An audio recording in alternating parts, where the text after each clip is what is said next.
Hey everybody, this is Jeff Newton. It's Friday night from the writer's cabin. And I'm working on a story right now, but I'm just gonna file something short tonight that I wanted you guys to hear. I mean, this is actually, you guys haven't seen the top floor, have you?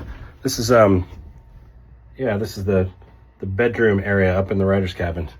And it's actually, you see the stuff on it's where I kind of organize my thoughts sometimes before I go downstairs. And then sometimes I'll just sit and read for a while.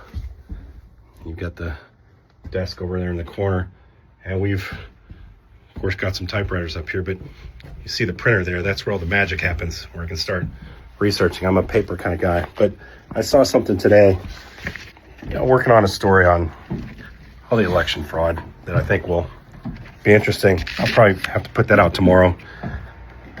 It's getting late. We had a cord and a half of wood come today, and it slowed me down. So I came across something from one of our readers who sent me an article that hit home. I remember Tom Homan the other day saying that the media is lying when they're saying they're going into schools and picking up kids. And if you're ever wondering whether I read all the stuff that you guys send me, it's burdensome. Sometimes it's crazy. I don't sleep. And you might even end up getting messages from me at like 4 o'clock in the morning. But nonetheless, I do. I read as much as I possibly can. And one of our followers, subscribers, I think, she sent me this really poignant article. And it's about a father. This is actually the Boise State Public Radio, NPR, did this piece.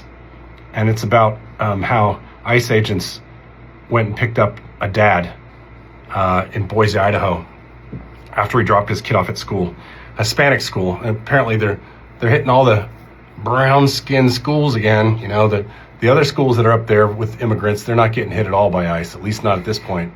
But this one had, and it talked about how agents of ICE came in and took this parent to custody Friday morning. This is just this morning, after he dropped off his child, according to the school's owner and another parent. Some were masked, some were not masked. They came in unmarked vehicles and blocked in the child's father outside the school and didn't allow him to leave. Wasn't shown a warrant, but instead shown a picture of himself and asked if the image was him. When he and others, including this other person quoted in the article, asked the agents, who were identified as ICE, for an arrest warrant and detention order, the father was told not to mess with the agents. The agents didn't go inside the school, which cares for children 18 months to 5 years. But parents and teachers, many of whom are Latino, were scared for their own families. This is a preschool. Mayra's Spanish preschool and daycare. The executive director of POTR of Idaho criticized the agents for not providing a man with a warrant. Anyways, it goes on and on. And it was quoted as saying, this one guy was quoted as saying, they're not going into the Croatian schools, they're not going to the Bosnian schools. Honestly, nothing surprises us about them just picking up brown people anymore. We did see Donald's tweet this morning about not tweet, but social media post that's since been taken down about the Obamas looking like their heads on apes. So it's a big surprise here. We'll talk about that more tomorrow. But it just bothered me, right?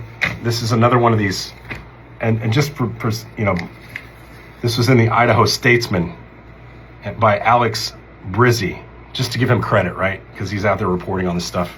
Alex, good job on the story. It's several pages long. I'm just hitting the recaps. But, here's my thoughts.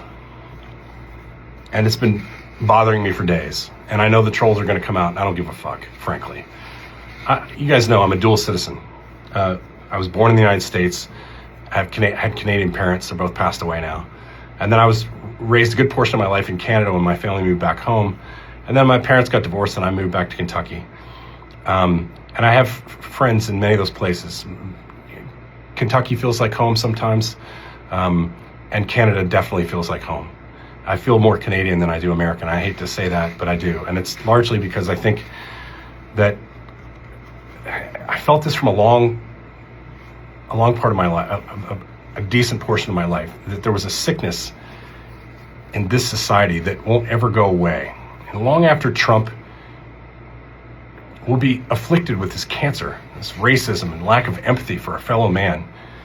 And people always ask me why. I identify more as Canadian than American, even though I'm a dual citizen. And I think I knew this as a teenager. I knew that Canada was a place of kindness and love. That's what I always felt. And I knew deep down that the racism in our society, which goes way back to the American Civil War, just sort of slept right below the surface, awaiting for the right combination of factors to awaken it. And I never knew it would be the President of the United States of America that was the catalyst for such hatred. But here we are. And it sickens me. It also drives me. I feel ashamed for the half of the part of me that is American, which was merely being born here. Both my parents were Canadian. That's what my blood is. And that's what counts to me, especially now. I'm ill thinking about a child leaving school at the end of the day and their father is not there to pick them up. They won't know where he is. They'll feel abandoned. It's incredibly unlawful. And I hope that at the end of all this, there is a Nuremberg-like trial at the end of all this misery. So, to the unnamed person who you know who you are, who sent me this article, so I'd think about it today. Thank you for sending it to me. It infuriates me, as I think it does many of you people that are followers of From the Writer's Cabin. But it also drives me. So, tomorrow, got a stack of stuff that you saw in the bed that we're working on trying to digest and understand. And we'll put out a piece this weekend for you guys to think about, a little bit longer think piece. I think it's nice that something I am going to put out here is 8 minutes and not 18. Please like, follow, and share. If you're not a subscriber on Substack, please go over there. It's one of the places that I know that I can monetize, but also I don't have to deal with Mark Zuckerberg telling me what content I should be looking at, which seems to be, my feed is stuffed now, full of the kind of stuff that I would never read, ever. The algorithm is pushing stuff at me that disgusts me about this administration. The same thing on X. My feed is nothing but pro-Trump propaganda. It's beyond me how this is permissible. All right, we really need to understand these algorithms better and have more accountability with the billionaires that own these companies. But if you go to Substack and subscribe, there's free subscriptions. If you could afford a paid subscription, we appreciate it for the work that we do. This one tonight's just an opinion, but anyways, get over there if you can. Like, follow, and share. Comment. I read your comments. Georgie says hi. I promise not to slurp tonight.